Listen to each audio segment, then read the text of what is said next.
but terrorizing people was his drug of choice. He needed to be stopped. Tonight, not in another month or 2 or 3. For the sake of the people on base, and for Portia's sake. Just thinking about his 16-year-old daughter being targeted by Sullivan made Justin's blood run cold. A year and a half ago, Portia had come to live with him unexpectedly and reluctantly, forced to give up her school and friends after her mother died in a car accident. The loss had hit her hard.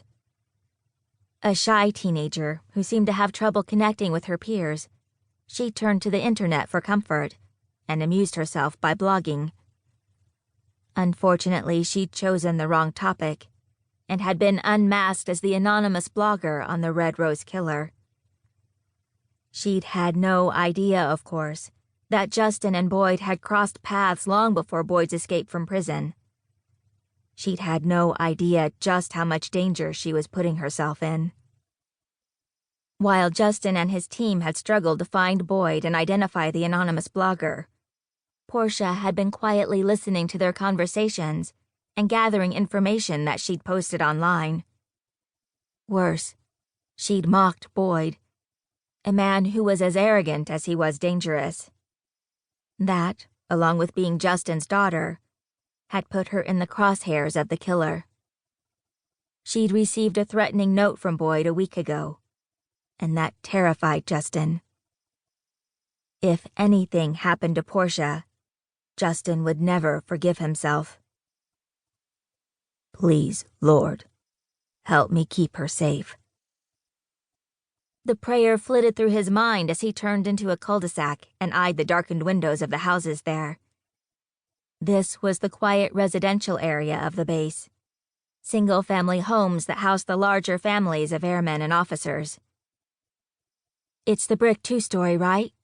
Gretchen asked, leaning forward as he approached the house. Yes. And our witness was certain of what she saw? Yes. She said the house was lit up like a beacon, almost every room in it. She noticed when she brought her dog out for a walk. Her husband is deployed and she didn't want to check it out herself, so she called it in. It could have been a cleaning crew. That is a nice-sized house, and there are plenty of Air Force personnel with big families who'd love to have it.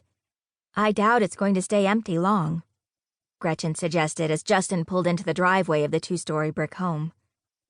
Currently, there were no lights in any of the windows. The front door was closed, as were all of the visible windows. Someone may have been there, but the place looked empty now. That thought crossed my mind, but I want to check it out anyway. He turned off the engine, and his canine Quinn shifted impatiently in his travel crate. The Belgian Malinois loved his work, and he was anxious to get out and do it. Trained in suspect apprehension, he had a great nose and a strong pray-and-play drive that made him easy to train and a pleasure to work with.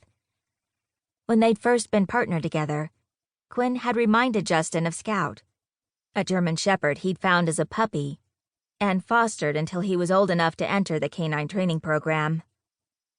At the time, Justin already had a canine partner.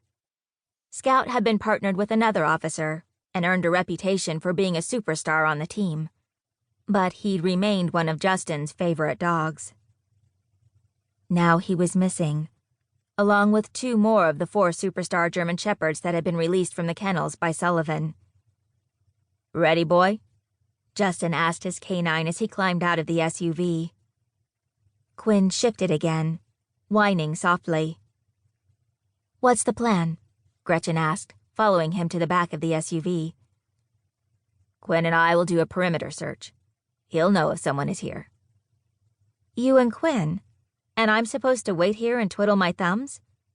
You are going to keep your eye on the front door. I don't want anyone escaping out the front while Quinn and I are around back. Come on, Captain, you know that's not going to happen. When it comes to Boyd Sullivan, I know we need to expect the unexpected. He opened Quinn's crate and hooked the dog to his leash.